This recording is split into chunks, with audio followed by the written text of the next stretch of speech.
Meus amigos e alunos do curso Aprovarem de todo o Brasil, sejam mais uma vez bem-vindos.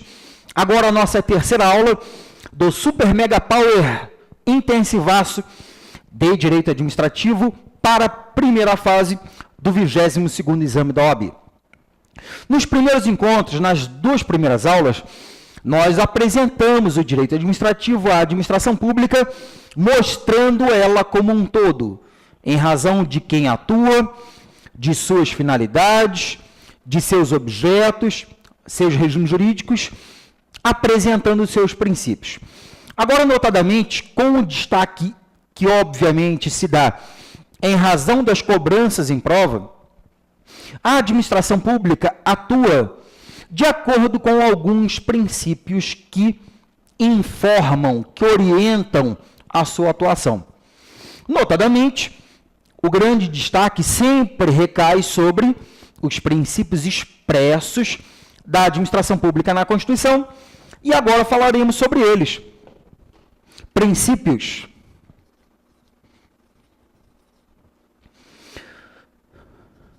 da administração pública expressos na Constituição da República de 88.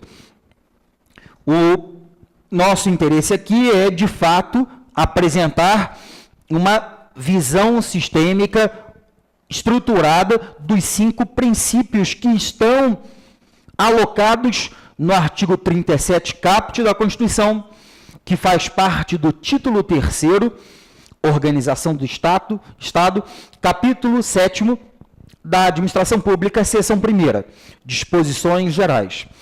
Então, princípios da administração pública, vou tomar por base o nosso artigo 37 caput da CR de 88. Vamos lembrar que os princípios da administração pública, pela própria dicção do artigo 37 caput, são aplicáveis a toda a administração pública, direta e indireta, de quaisquer dos poderes, ou vinculada a quaisquer dos poderes, em qualquer nível federativo. Então, pela própria redação do artigo 37 caput, os princípios constitucionais da administração pública são aplicáveis à administração pública direta e à administração pública indireta. Em qualquer nível federativo, em qualquer princípio constituído do nosso Estado brasileiro. São princípios expressos conforme nós já comentamos no último encontro, os princípios de legalidade, impessoalidade, moralidade, publicidade e eficiência. Começando pela legalidade, vamos destacar aqui para vocês que o agente público tem que atuar em conformidade com a lei. O agente público só atua quando a lei determina ou autoriza. Ou seja, o agente público não tem liberdade de agir. O agente público não atua de acordo com a autonomia de sua vontade, porque agente público não atua com vontade própria. O agente público só atua na qualidade de agente quando houver previsão, tipificação legal. Esta é a regra do direito administrativo, que não pode ser confundida com a regra da iniciativa privada, do direito privado, em que, à luz do artigo 5º, inciso 2º da Constituição, o particular pode atuar sempre que não houver previsão legal. O particular pode atuar quando não houver proibição. Ou seja, o particular tem liberdade de agir. O particular atua de acordo com a autonomia de sua vontade, coisa que não acontece com o agente público. Então, vamos ficar ligados. A legalidade para o agente público é uma coisa, a legalidade para o particular é outra coisa. O agente público atua nos limites da lei, o particular atua com liberdade de agir, quando não houver proibição legal. O agente público atua de acordo com a adstrição à vontade da lei, ou seja, restrito, adstrito a uma previsão legal, e o particular, diferentemente do agente, ele atua de acordo com a autonomia da vontade. Não podemos confundir a legalidade administrativa com a legalidade constitucional genérica. Então, o primeiro registro da legalidade aqui para nós é a diferença da legalidade administrativa aplicada ao gestor público, ao administrador público, ao agente público, do artigo 37 da CR, diferente da legalidade constitucional genérica. Legalidade restrita administrativa, legalidade genérica constitucional do artigo 5º, inciso 2º. O agente público só faz o que está previsto em lei. O particular pode fazer qualquer coisa que a lei não proíba. A administração pública, atuando sob a legalidade, ela vai ter uma atuação secundum, de acordo com a lei. Uma atuação secundum legem. O agente público não pode atuar contra a lei, contra legem. E o agente público não pode atuar além da lei, fora dos casos legais, praeter legem. O agente público só pode atuar segundo a lei, em conformidade com a lei. E, por fim, em se tratando de legalidade, eu quero destacar aqui para vocês que nós não podemos confundir legalidade administrativa regulando, a legalidade em geral regulando a vida normal. Para a ordem jurídica regulando situações de anomalia, de algum tipo de problema institucional, algum conflito, alguma situação urgente, emergencial, excepcional. Então, há situações que escapam do controle normal da legalidade, da situação normal da ordem jurídica. E parte da doutrina traz, e aqui entenda, o professor Celso Antônio Bandeira de Mello traz para nós que a legalidade sofrerá restrições excepcionais, mitigações em 3 casos. De acordo com parte da doutrina, nós temos algumas restrições excepcionais ao princípio da legalidade. Posicionamento de doutrina relevante, porém não dominante, mas posicionamento plenamente cobrável em prova. Situações em que a legalidade é aplicada, mas de forma restrita, diferenciada, em razão de urgência, emergência, anomalia. As situações são de medida provisória, os casos em que é editada a espécie legislativa medida provisória, que vai se dar em situação de relevância e urgência de acordo com o artigo 62 da Constituição, e os casos de estado de defesa e estado de sítio, que são situações previstas na Constituição da República, artigos 136, 137, que trazem um comportamento do poder público em razão de algum tipo de calamidade, comoção interna, desordem pública, desordem civil, guerra externa, em que o poder público tem que adotar medidas restritivas para restabelecer a ordem naquela situação. A doutrina administrativista vai dizer que estamos diante de restrições excepcionais, exceções à legalidade normal. Na prova, o que pode aparecer é o nome para vocês. E ainda, em relação à legalidade, agora sim, nós temos que lembrar que quando eu penso em legalidade, eu tenho que lembrar, ora, atuar conforme a lei é, na verdade, atuar conforme o direito. Não é atuar conforme somente a lei posta positiva.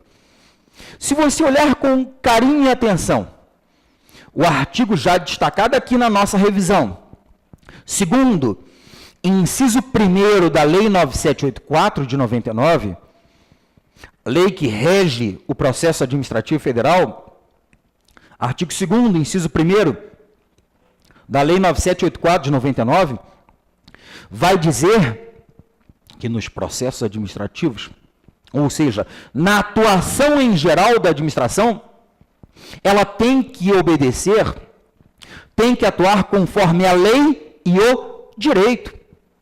Então não basta cumprir a lei pura e seca, tem que cumprir, obedecer a Constituição estadual ou a lei orgânica do DF, a lei orgânica municipal, as várias normas infraconstitucionais, os tratados, acordos, convenções internacionais, a ordem jurídica como um todo, inclusive os princípios, teoremas, axiomas, valores que pautam a vida em sociedade. E isto, muito mais do que cumprir a lei é cumprir a ordem jurídica, o sistema jurídico, é atuar com base na juridicidade. Princípio da legalidade relido à luz do cumprimento de toda a ordem jurídica. Princípio da juridicidade. Perfeito? Um pequeno destaque.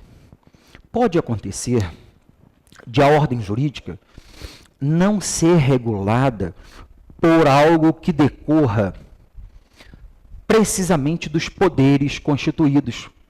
Nós sabemos que há espécies legislativas elaboradas normalmente pelo legislativo, com ou sem sanção do executivo. Há espécies legislativas elaboradas pelo executivo, obviamente com uma análise posterior do legislativo, e aqui eu mencionei todas as espécies do artigo 59 da Constituição, emendas constitucionais, leis complementares, leis ordinárias, leis delegadas, medidas provisórias, resoluções e decretos legislativos. Mas há situações em que uma determinada situação pode ser regulada por uma espécie normativa elaborada, espécie normativa com considerável poder normativo, poder de regulação, elaborada por uma entidade que não está precisamente ali, nas autoridades e poderes constituídos. Pode ser que tenhamos uma norma expedida por uma agência reguladora, que é uma espécie autárquica, uma das várias autarquias em regime especial que nós temos na ordem jurídica. E aí foi elaborada uma norma que vai regular um determinado setor, e esta norma adveio de uma suposta delegação feita pelo poder público. Mas a norma não foi elaborada pelo poder público. Nós temos aqui um procedimento tecnicamente chamado de deslegalização ou delegificação.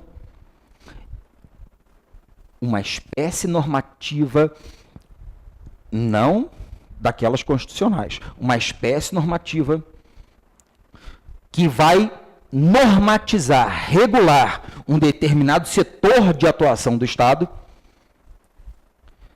elaborada por uma resolução administrativa de uma agência reguladora, e terá um poder, de fato, de ordenar o comportamento das entidades que prestam determinados serviços. A isto nós damos o nome de deslegalização ou delegificação. Guarde este nome. Ele ainda não foi explorado precisamente no seu exame. Deslegalização ou delegificação. Vou registrar esse nome aqui, para que você não se esqueça dele. Deslegalização ou delegificação, ou seja, delegificação é um processo de edição de normas, um processo, aspas, legiferante, mas que não é elaborado pelo poder público constitucionalmente competente. Nós temos abertura para isto lá no artigo, por exemplo, 174 da Constituição, por exemplo. Mas saibamos que isto aqui vai se dar no âmbito das agências reguladoras, no âmbito das agências reguladoras, que são autarquias em regime especial, criadas precisamente para controlar, normatizar, regulamentar determinado setor do Estado. Como, por exemplo, nós temos a Anatel, a ANEEL, a ANAC, a Anvisa. Princípio da legalidade aqui falado à beça. Do princípio da legalidade, pela sequência do artigo 37 caput, vamos para o princípio da impessoalidade. Impessoalidade, princípio constitucional da administração pública, que vai nos informar que o agente público não tem vontade pessoal. Se ele não tem vontade pessoal, ele não atua de acordo com o que ele bem entende. Até porque o que ele faz decorre da lei. Então, o agente público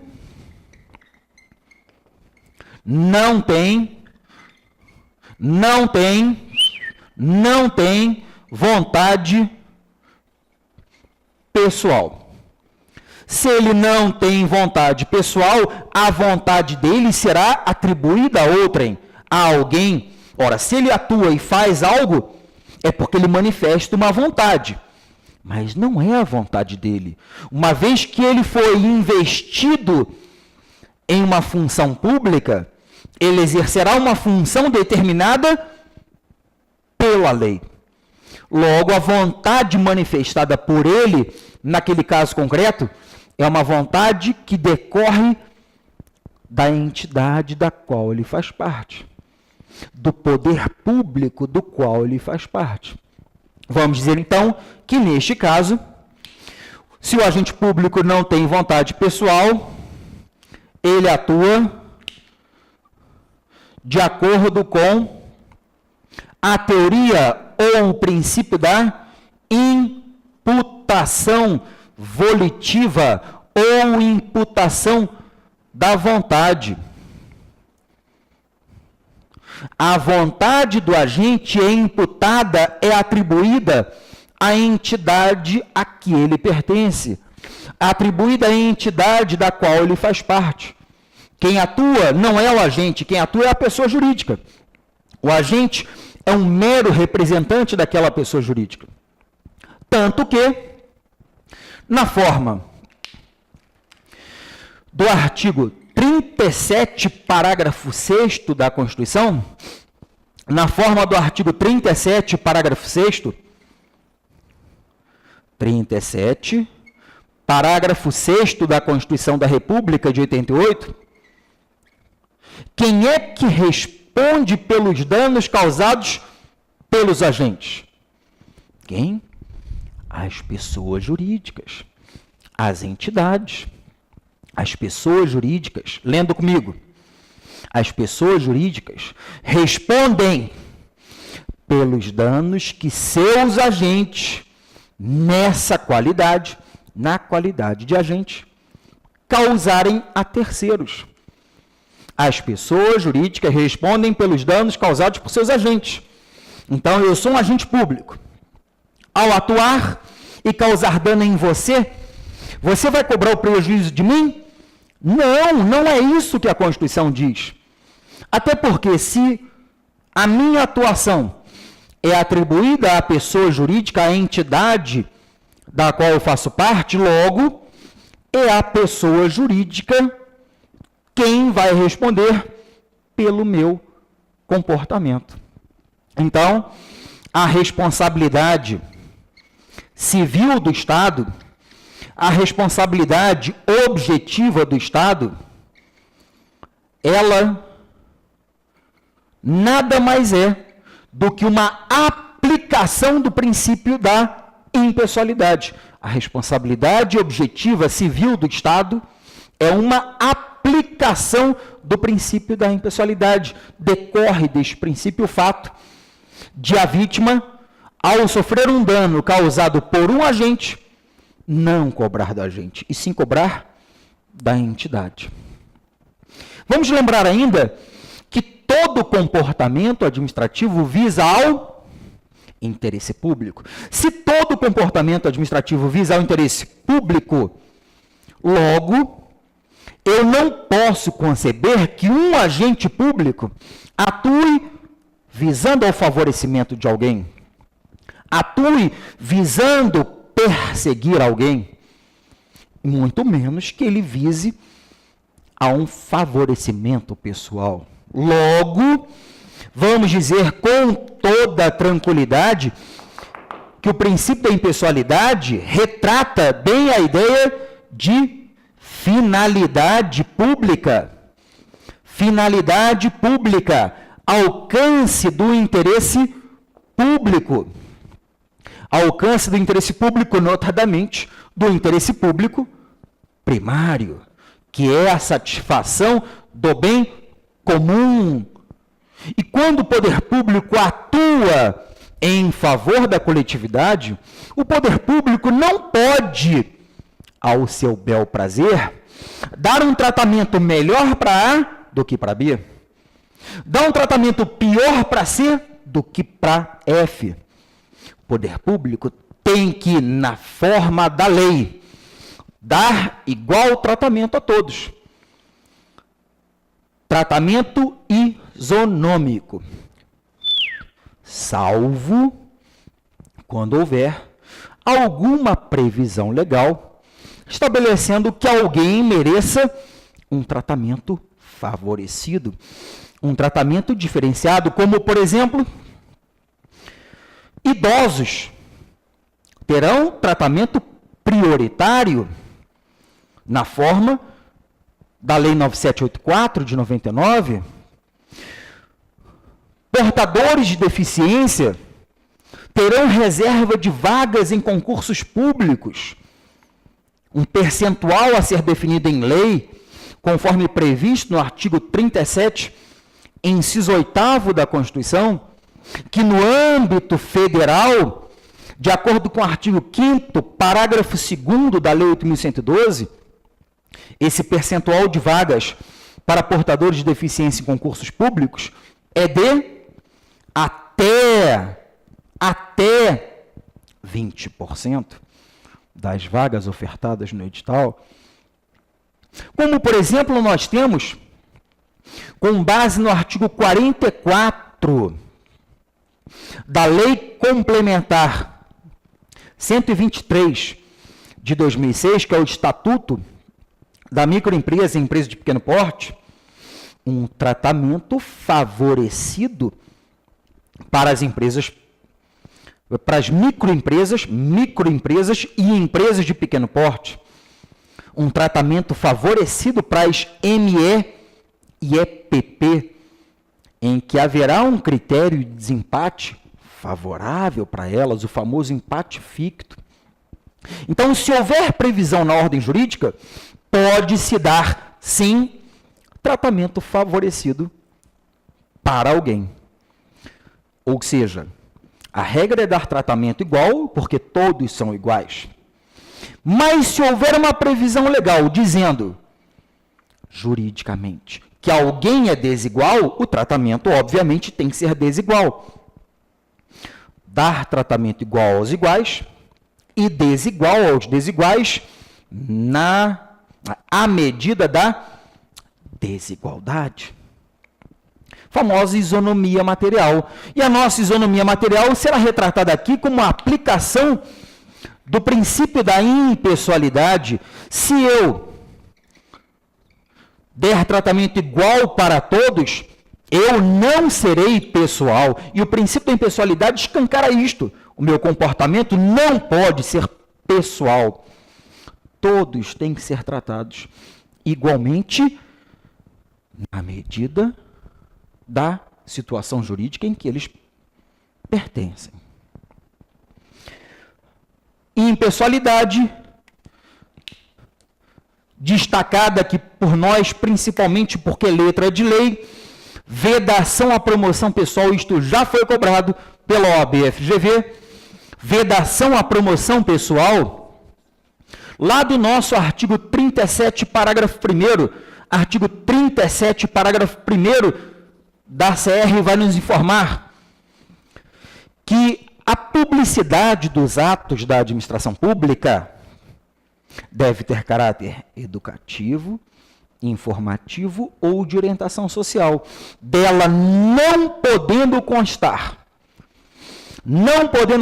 nomes, símbolos ou imagens que caracterizem a promoção pessoal do agente ou autoridade. A Constituição dizendo, você, gestor público, notadamente você, não divulgue o seu nome, não divulgue um símbolo seu, não divulgue uma imagem sua, de forma que, naquela publicidade feita pelo poder público, você acabe se promovendo, ganhando destaque. Nossa, ele é o gestor que faz isto, ele é o gestor que faz aquilo, e quem sabe conseguir angariar votos para um novo processo eletivo. Então, vedação constitucional, vedação à promoção pessoal. E por fim, para encerrarmos a nossa superimpessoalidade, vamos dizer que se eu, administrador público, tenho que dar igual tratamento a todos que se encontram na mesma situação jurídica, se esta situação jurídica for um processo administrativo, eu, administrador público, agente público, que vou julgar partes que estão litigando em um processo, eu não posso dar tratamento melhor nem para um nem para outro, nem posso ser tendente a favorecer A ou prejudicar B. Por esta razão, para que eu não seja pessoal, ou seja, para que eu seja impessoal, o meu comportamento em processos tem que ser imparcial. Então, aquela famosa imparcialidade que a gente comenta nos processos, nada mais é do que a aplicação do princípio da impessoalidade. Se eu for parcial, certa pessoa será favorecida. Se eu for parcial, certa pessoa será prejudicada. Então, por critério algum, eu posso atuar em um processo em que eu possa favorecer A ou prejudicar B, ou possa eu mesmo tirar proveito do meu resultado. Situações em que ou eu, autoridade administrativa, me declaro impedido ou me declaro suspeito. Os casos de impedimento e suspeição que nós encontramos no âmbito do direito administrativo, lá nos artigos 18 ao 21 da Lei 9784 de 99, que eu peço, leia estes artigos, vejam quais são os casos de impedimento, critérios objetivos, vejam quais são os casos de suspeição, critérios subjetivos. Beleza? Fechamos este nosso bloco, essa nossa aula 3 da superrevisão, com os princípios de legalidade e impessoalidade. Aula 4, avançaremos. Aquele abraço.